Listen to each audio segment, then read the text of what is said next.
I've played keys in so many bands, and more often than not, you'll turn up at the gig and you'll be handed a chart that looks something like this. It's filled with slashes, weird symbols that look like maths equations, and a bunch of random chords that you have to decipher on the spot. So in this video, I'm going to walk you through my approach to understanding and playing from these chord charts, and by the end, you'll have the tools you need to confidently tackle any chord chart thrown your way. Let's dive in. To get the most out of this lesson, don't forget to download the chart and backing track I'm using in the video. The link is in the description. It's completely free. Okay, so I'm going to have a go at talking you through this chord chart step by step. I should say, first of all, that this is a song that I've made up. It doesn't actually exist. I've put together this chord chart just for this video, and you can see, rather uninspired, I've actually just called it Song. There we go. I think everyone should do away with titles. So much better. Just call it Song. And the first thing I'm going to notice is the tempo, right? The speed of the music. So I can see right at the top, it says that the BPM, which stands for beats per minute, is 132, okay? So I know roughly from playing in bands and from doing production and stuff, working with BPMs, I reckon it's about that kind of tempo maybe. Let me just check with the track. Yeah, that's the tempo. So it means that every beat is this long. It's 1, 2, 3, 4, 1, 2, 3, 4, 1, 2, 3, 4. That's every beat, and then every bar would be... This is all new bars. New bar, 3, 4. New bar. I should say as well, we're in 4/4, which means there's 4 of those beats in every bar. Okay, that's the first thing. Tempo, the time signature, and just get a sense of how quick those beats are moving by. So the next thing to notice is that we've got chord symbols above the stave, right? So the stave are those 5 lines that go across the page, and then above, we've got the chord symbols that we're going to be playing. Now, when you have a chord symbol, no one tells you how to play that chord. They're not really saying, we want you to play a C and an E and a G in your right hand and an A in your left hand. No. It's up to you how you interpret that chord symbol. So it's kind of very different from like full notation where you get told exactly where to put your hands and kind of exactly what to play at what time. It's more open to interpretation. So it relies more on your own musicianship. So we've got A minor 7, B minor 7, then D over E, and then E minor 7. Okay, so I could choose to play it like that. There's our B minor 7, there's our D over E, and there's our E minor 7. You know, I've just actually realized, often when I do these videos, I realize that I've subconsciously rewritten someone else's song, and I've just twigged what song this is I've rewritten. It's everyone can see. That sound, what song is that? Harvest for the World. I think it's Harvest for the World. If it is Harvest for the World, drop a comment down below, let me know. I'm pretty sure it's that song. Anyway, let's pretend it's a completely original chord sequence, right? Let's not worry too much. Okay, so we're going A minor 7, then we're going to B minor 7, then we're going to D over E, and then we're going to E minor 7. Okay, and you can see that each of those chords last for a whole bar, right? But interestingly, you can see here on this second bar, we've got what we call a push. Can you see this? On the 4th beat, we've got a push. We push into the B minor. And we've spoken about a push so much on this channel. It's where you essentially preempt the chord of the next bar. So I'll sing it through what you'll do, right? You'll go A minor, bap, and that's where you're going to play the B minor. Not sure that's the best explanation I've ever done, but let's just try once more. 1, 2, 3. A minor, push, and that's where you push the B minor. So watch this. 1, 2, 3, 4, push. There it is, and there's the B minor, okay? Don't worry too much about the voicings I'm using. If you're going to take anything from this video, take the kind of the stuff of the chord chart, everything that's written here, the rhythms, the slashes, how it's all kind of written out, because then you can go ahead and interpret any other chord chart you want. Okay, so we've got A minor, then we go B minor, then we go D over E, and we can see that D over E lands on the beat in that 3rd bar, and then we push into the E minor again. So if I just play those kind of bars there, let me just give it a go right from the top. 1, 2, 3, 4. Push, 3, 4. Push. There we go. Now, in this next bar, we've got quite a few chords, right? We've got a D over F sharp, a G, and then an A minor 7. Now we can see that that A minor 7 at the end of the bar, it's pushed again. Do you see that? 1, 2, 3, 4, push. We've got another push on the A minor. But we've also got something weird going on the D over F sharp and the G. We've actually got some notes written. Now I do this a lot, particularly when I have to write my own chord charts and maybe transcribe a song and turn up at a gig and play it. But what that means is we've actually got some notes on the stave, and the notes on the stave are the notes you're going to play at the top of your voicing. So those notes are an A and a B, okay? It's an A on the D over F sharp and a B on the G. And what that means is our little finger in our right hand is going to play those notes, and then we're going to add the harmony underneath in our right hand and our left hand. So watch this. There's our D over F sharp, and there's our G. And it kind of goes by really quickly. We got the E minor. 1, 2, 3, 4, E minor.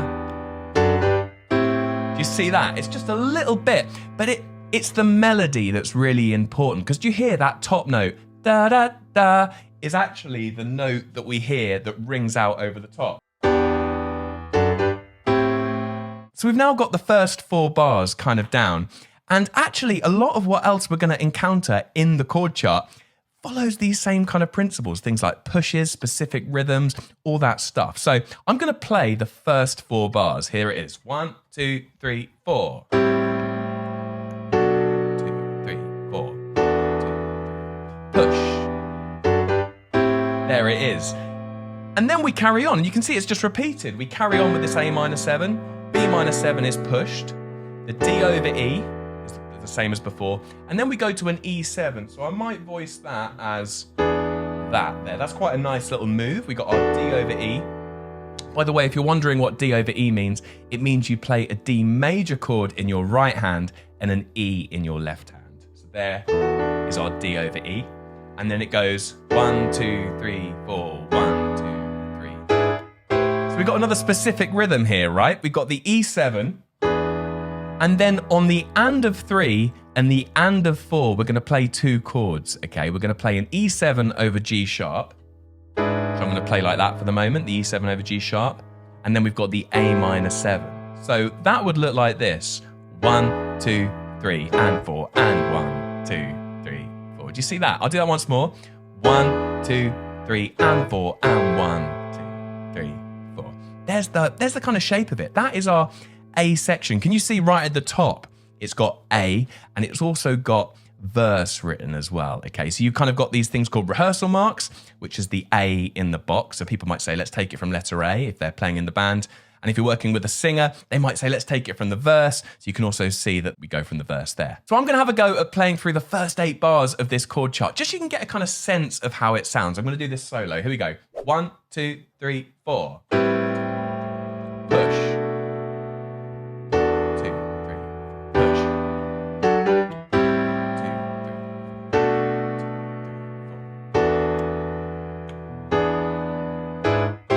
There it is. Do you see? And I've kind of got that metronome going on in my head. I'm not playing with a backing track at the moment. I'm having to kind of really keep that pulse myself. Dagger, dagger, dagger, dagger. I'm subdividing all the way through. Now, we also have a couple of other interesting things, right? We got this thing called a first time bar. And what that means is the first time you play through the chart, you take that first time bar. You can see we then got these repeat signs at the end of the first 8 bars. We go back to the beginning, and then we don't take the first time bar, we take the second time bar on the second time through. Does that make sense? So we go all the way through, take the first time bar, back to the beginning, and then we take the second time bar. Hopefully that makes sense. I tell you what, I'm going to play it through, just that section with the backing track so you can follow along. Don't forget you can actually download this whole chord chart and the backing track I'm using, so you can practice playing along with these things. You can really kind of get the idea of what it's like to play along with a chord chart with a band. Okay, let's give this a go. Push.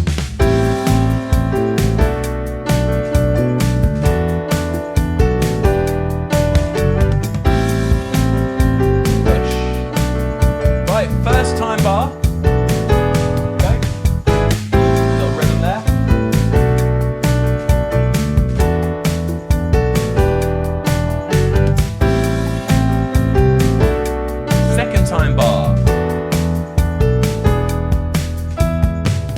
we go. That gives you a bit of an idea of how that first section works. And just as a quick reminder, I'm not playing the same thing every time I do this. I'm kind of improvising. I'm trying out different ideas. I'm listening to the drums. I'm seeing what they're doing. I'm kind of thinking of new little musical ideas I can play. I'm playing the same chords every time, but I'm not necessarily playing the chords the same way every time. Super quick one, if you're really enjoying this video, could you do me a massive favor and like the video, subscribe to the channel and ding the bell? It really helps this channel to grow and reach new people. Okay, so now let's look at this next section, right? So we can see it's marked with the letter B. It's also got pre-chorus written there. And we can also see it's got this little instruction, more airy. Not entirely sure what that means, but if I was reading that, I'd kind of think, okay, it's maybe moving to a slightly different kind of vibe here. Maybe it's less like intense. It's not quite as driving, but we'll kind of see what that sounds like in a minute. We can also see that the harmony is completely changing, right? So far, we've kind of been in the key of E minor, I guess it would be. We're now going on a bit of a journey. We're going kind of out of that key. We're going to C minor 7, F13 sus4, B flat major 7, and then D flat major 7 over E flat. I think I got a bit carried away when I was writing these chords out. Anyway, yeah, those are the chords we're going to. C minor 7, F13 sus4, B flat major 7, D flat major 7 over E flat. It's got a bit of a kind of Stevie Wonder kind of vibe, those chords actually, haven't they? Interesting. And it's going more airy. So to me, that might mean that I'm playing something higher on the piano rather than kind of voicing them low. It might mean that I go like... There's no rhythm or anything written. It's just the slashes. So it just means that we're playing them on the beat and maybe holding them on a bit longer than we would. We then go to the A minor 7. We play the A minor 7 for 1 bar. You can see we've got those 4 slashes. And you can then see we've got this thing that looks like a division symbol in the next bar.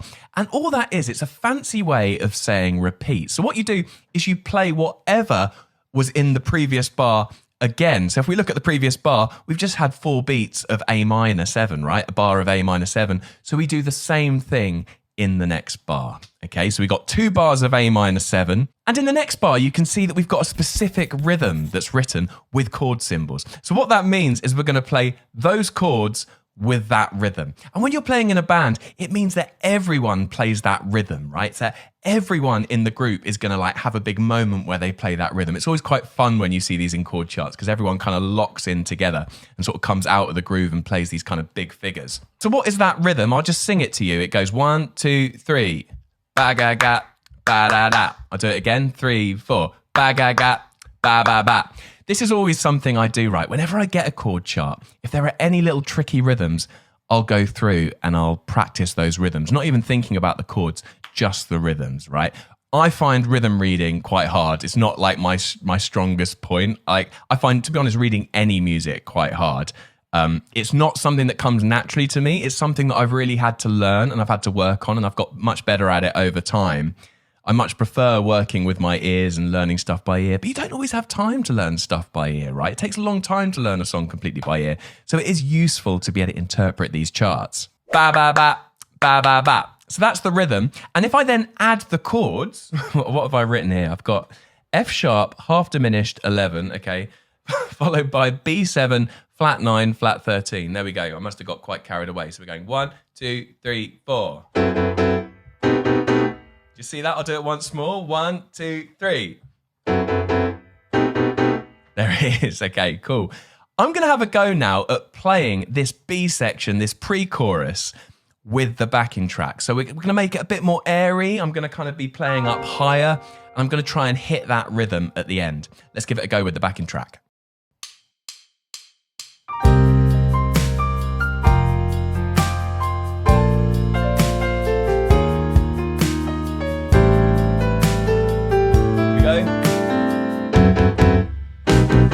There it is. I actually forgot to mention, this section goes into what we call half time. So what that means is that before the groove was banga gaga gung ganga gung ganga. Do I look absolutely mad in these videos? Sometimes I just wonder. So the groove is boom boom gaga boom boom gaga boom gaga gung gaga. That is the groove for the A section. It's like boom gaga, snare on 2 and 4, beats 2 and 4, dum gaga gung gaga. And then when we get to the B section, it's half time, which means that it kind of, the tempo still moves by the same 1, 2, 3, 4, but the drums go to dum dum dum dum ga dum dum dum dum dum dum ga dum dum dum. Just listen to the drums in the track. Listen to the snare. It's on beat 3, 3, 4, 1, 2, 3, 4. It's called half time, right? You probably recognize it in loads of songs you've heard before. It's a technique people use to just vary up the grooves. It's really interesting. One of the things I often get asked when I help piano players get better at playing in bands, they always say things like, why do I need to be bothered what the drums are doing or the bass player's doing or the guitarist or whatever? Well, the thing is, you do have to have a real awareness of what else is going on around you, because you have to fit your piano playing, your keys playing to it. So for example, if the drummer goes to that half time feel,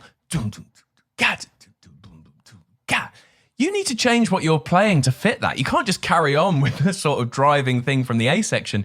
You need to play things that kind of open it up and kind of complement that. So it's kind of one thing practicing the chord chart, but then when you get to the gig and you're playing with these musicians, you need to be open to things that might happen because you're going to change your playing accordingly. This is all kind of stuff I'm going to be covering on the channel. So if you're interested in hearing more about that, do a comment down below, let me know what you'd like me to teach you, because I'm kind of going to make a bunch more content about this kind of stuff. Okay, so let's have a look at this last section. You can see it's marked chorus, so that just kind of tells me that it's going to be the main part of the song. It's probably going to keep on coming back. It's probably going to have the most energy. We can see it's marked loud. So I'm kind of thinking we're out of that halftime vibe that we had in the B section, that kind of airy feel.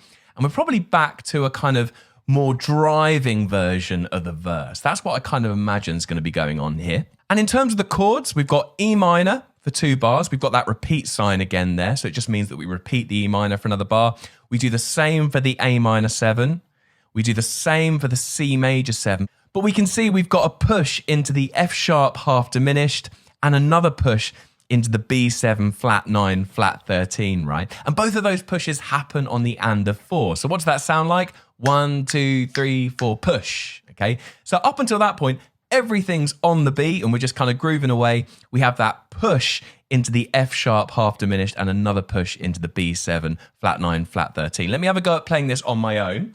1, 2, 3, 4, 2, 3. Just kind of laying the chords down. Here we go, 2, 3, 4, push, 2, 3, 4, push. And you can see we've just got a little rhythm here. 2, 3, 4, push, 2, ba ba. That's the rhythm there. So we got the push into the B7 flat 9 flat 13. Oh, we got a bit complicated on the channel now, haven't we? Straight away in this video. Sorry about that, but it's quite fun to do this, right? Okay, so we got F sharp half diminished. 1, 2, 3. Into the B7. 2, 3, and 4. That's the rhythm, right? I'm not going to hold those chords down, actually. I'm going to come up with a little pattern over that E minor 7. In fact, let's do this with the track. I'm going to try and come up with a little pattern that I can use, okay? Let's give it a go.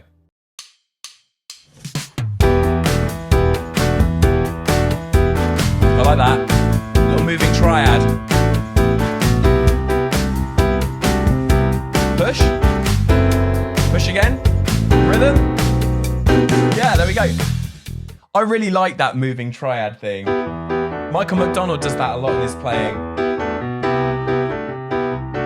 I love it. I always try and find something that I can kind of move in my right hand, like a little triad shape or something like that. Just kind of keeps the music moving and kind of gives the ear something to like lock onto that remains constant underneath the changing harmony. Now we've actually reached the end of the chart here, okay? You can see we've got another one of those first time, second time bars. So what that means is you play C all the way through, take the first time bar. At the end of the first time bar, you go back to letter C. You don't go back to the beginning. You go back to where there's these little repeat marks, okay? They're called open repeats. You go back to letter C, play it all through again, but this time you take the second time bar. And in that second time bar, you can see we've got the F sharp half diminished, which is pushed again, followed by the B7 flat 9 flat 13, which is also pushed, right? So what does that sound like? 1, 2, 3, 4, push, push. And then we've got a little melody that everyone in the band plays together. And the reason why it's a melody rather than a rhythm is because it's written with actual notes, okay, on the stave. We're in the treble clef, and we can see these notes are B, D, and E. So what's that sound like in rhythm? The rhythm is 1, 2, 3, ba da da. That's the rhythm that's written. If we add the notes to that, it's 1, 2, 3, and 4. That's the pattern, right? 1, 2, 3, and 4, and. So if I play the whole of that second time bar, we got the F sharp half diminished that's pushed. 1, 2, 3, 4. 1, 2, 3. Here we go. And that's the unison bit that everyone plays together. I've covered a lot of stuff in this video, but don't forget you can actually download this chord chart with the backing track and have a go at playing this at home. I really recommend you do that, particularly if you want to get better at playing in a band and playing with drums and all that kind of stuff. Yeah, download it. The link is in the video description. I'm going to have a go now at playing the whole chart through with the backing track.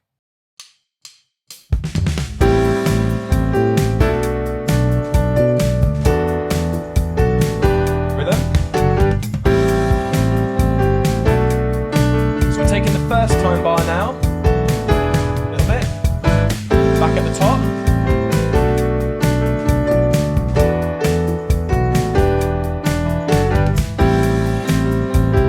Now we're going to take the second time bar, it's the airy section.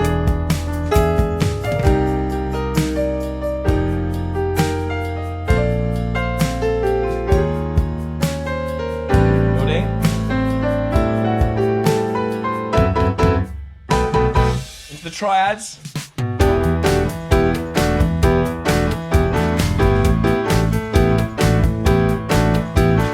So fun to play. Push. Rhythm.